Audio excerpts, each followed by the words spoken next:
지난 18일 서해상공이 초긴장 상태에 휩싸였습니다.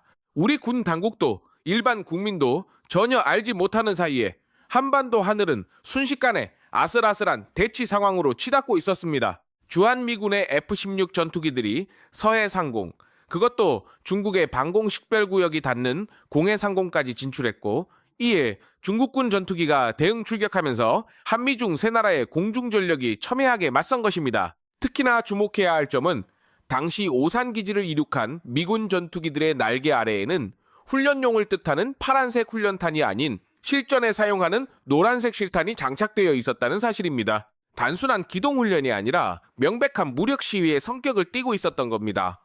이 사건은 단독 보도를 통해 지금 막 수면 위로 떠올랐습니다.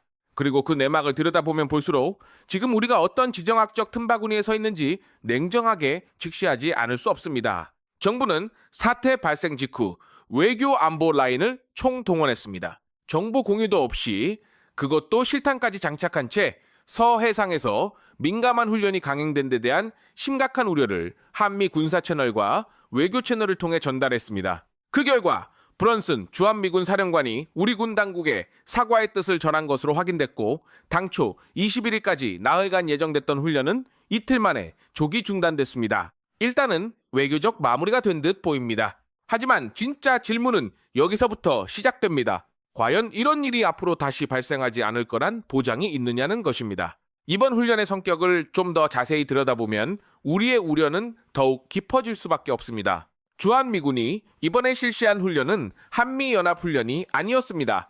어디까지나 주한미군의 단독 훈련이었습니다. 한반도에 주둔하는 주한미군이지만 그들은 전략적 유연성이라는 이름 아래 필요할 경우 한반도 방어라는 원래의 임무를 넘어 인도 태평양 전역의 작전에 투입될 수 있습니다. 이번 훈련은 바로 그 가능성을 현실로 보여준 셈입니다.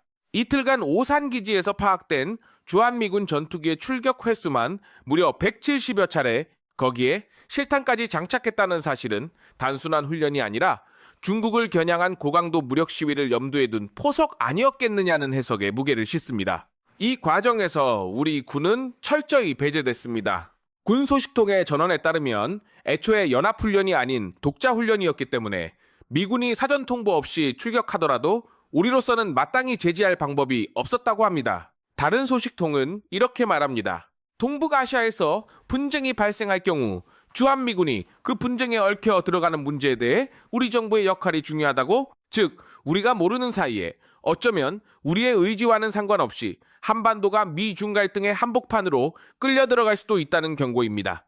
이번 사건은 단순한 군사적 해프닝으로 치부하기엔 너무나 위험한 신호를 던지고 있습니다. 이건 누가 뭐래도 명백한 주권의 사각지대가 발생한 사건입니다. 우리 영토와 영공에서 이루어지는 군사 작전이지만 그 작전의 성격과 목표, 심지어 출격 시점조차 우리가 통제할 수 없다면 우리 안보의 외줄타기는 더욱 위태로워질 수밖에 없습니다. 중국 입장에서는 자국의 방공식별구역 인근까지 접근한 미군 전투기를 적대적 세력의 위협으로 인식할 수밖에 없고, 그 타깃은 어쩔 수 없이 주한미군의 근거지인 한국으로 향할 수 있습니다. 우리는 다시 한번 냉정한 질문을 던져야 합니다. 한미동맹은 우리에게 든든한 방패인 동시에 때로는 예측 불가능한 거대한 폭풍으로 다가올 수도 있습니다. 우리 정부는 이번 사태를 수습하기 위해 신속하게 움직였습니다.